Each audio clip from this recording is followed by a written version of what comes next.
Teología básica para el Dr. Charles C. Riley. Sección 11. El Espíritu Santo. Capítulo 62. La habitación del Espíritu. Según notamos en el capítulo anterior, cuando tratamos de Juan 14:17, el Espíritu hace ciertas cosas nuevas y especiales desde su venida en el día de Pentecostés. Como el corazón de estos ministerios distintivos está el ministerio de habitar en los creyentes, porque es fundamental para todos sus ministerios a los cristianos en esta edad. 1. Las personas habitadas.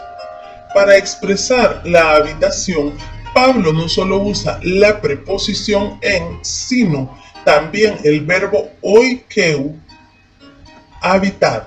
Romanos 8:9, 1 Corintios 3:16.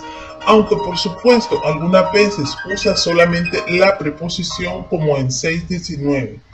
Él adjudica este ministerio del Espíritu a todos los creyentes. El Espíritu que mora en ellos es un don de Dios a todos los creyentes.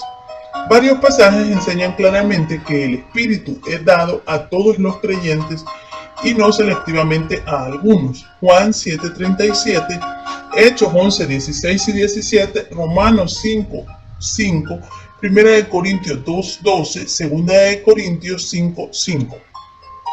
Uno esperaría que fuese así, ya que una dádiva no es un premio, y al recibir este don no se asocia con mérito alguno. B. Si el Espíritu no habita en alguno, eso indica que no es salvado. Pablo declaró que el no tener el Espíritu equivale a no pertenecer a Cristo, Romanos 8:9. Judas también describió a los apóstatas como carentes del Espíritu, Judas 19, y sensuales, guiados únicamente por sus sentidos. Esta es la misma palabra traducida natural en 1 Corintios 2:14. Otro versículo que describe a un individuo que no es salvo. Ser natural es no ser salvo y no tener el Espíritu. Por lo tanto, la tenencia del Espíritu caracteriza a todos los que han nacido de nuevo. C. Los creyentes en pecado están habitados por el Espíritu. La prueba decisiva de si el Espíritu habita en todos los creyentes o no es si habita o no en cristianos que estén en pecado claramente. Si lo hace. 1 Corintios 6:19 fue escrito a un grupo muy diverso espiritualmente. Algunos creyentes buenos, espirituales, pero muchos que eran carnales y mundanos. Aún así, Pablo no dice que solamente el grupo espiritual estaba habitado por el Espíritu. Un hermano que a juicio de Pablo era creyente, 5:5, estaba viviendo en pecado grave. Otros estaban en litigios legales unos con otros. Capítulo 6. Aún así, Pablo dice que el Espíritu estaba en todos ellos. Versículo 19. No solo se abstiene de hacer excepciones a su afirmación, sino que hace la morada del Espíritu Santo en el creyente la base de su exhortación a vivir en santidad. Entonces, claramente en todos los creyentes, pero solo en los creyentes, el Espíritu mora. 2. La permanencia de la habitación. Algunos que admiten que el Espíritu es dado a todos los creyentes sienten que Él puede separarse de aquellos que cometen ciertos pecados. Así pues reconocen su habitación, pero niegan la permanencia de ella.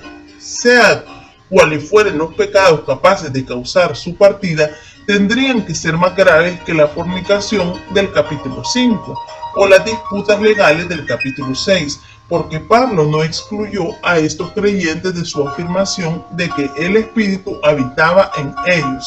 Versículo 19. Además, si el Espíritu dejara a los cristianos que pecan, entonces dejan de ser cristianos, según Romanos 8:9. El Espíritu no puede abandonar a un creyente sin que envíe de nuevo a ese creyente a una condición de perdido, no salvado. La seguridad del creyente y la habitación permanente del Espíritu son doctrinas inseparables. Pero también tenemos la promesa positiva del Salvador, de que él oraría al Padre, el cual daría otro ayudador para que esté con vosotros para siempre. Juan 14:16. Por cierto, el pecado afecta la efectividad del Espíritu en la vida del creyente, pero no quita su presencia de los creyentes. 3. Algunos problemas concernientes a la habitación del Espíritu. A.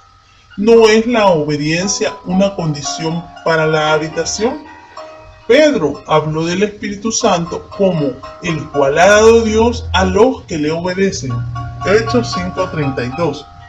¿Significa esto que la obediencia sea una condición para que se dé el Espíritu, de modo que solo ciertos, los obedientes, creyentes, tienen el Espíritu?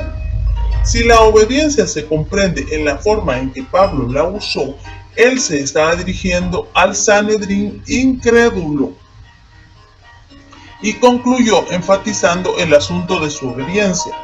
¿Obediencia a qué? Ciertamente la obediencia al Sanedrín no tenía nada que ver con obediencia a los asuntos de la vida cristiana, puesto que ellos no eran cristianos.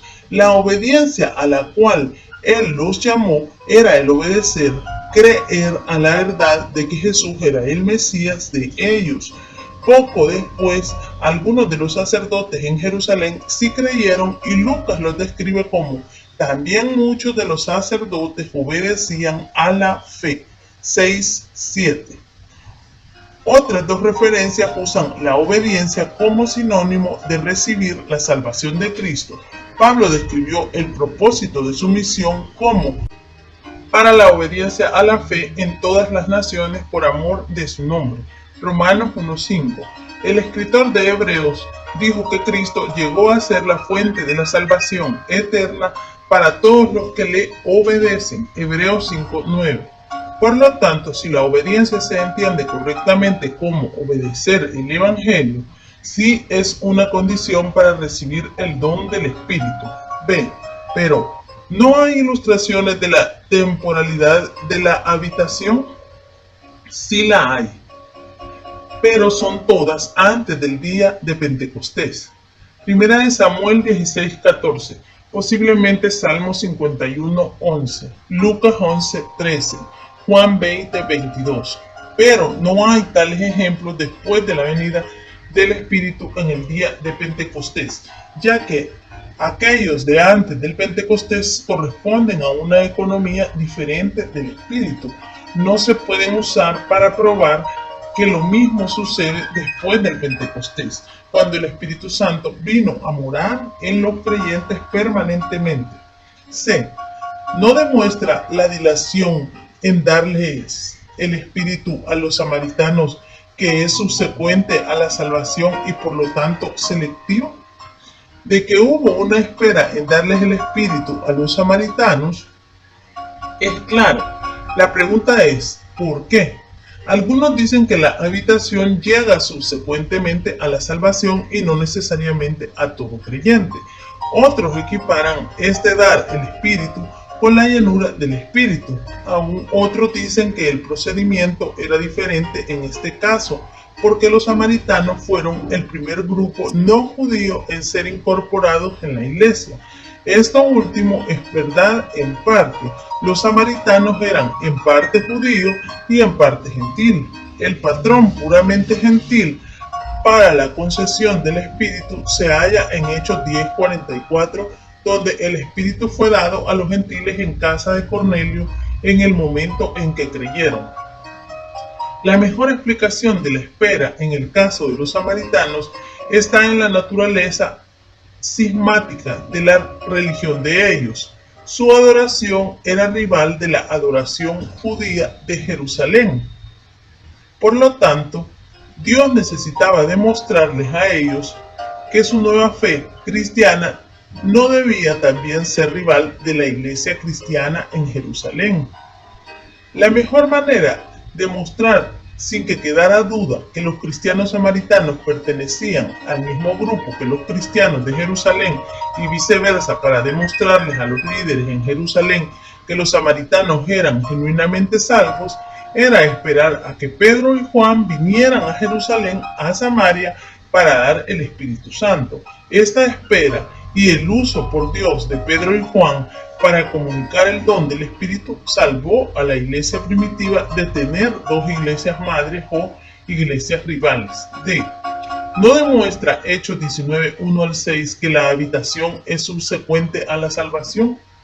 Para responder sí a esta pregunta se requiere que entendamos que los 12 discípulos de Juan el Bautista ya eran creyentes cristianos antes de conocer a Pablo en Éfeso.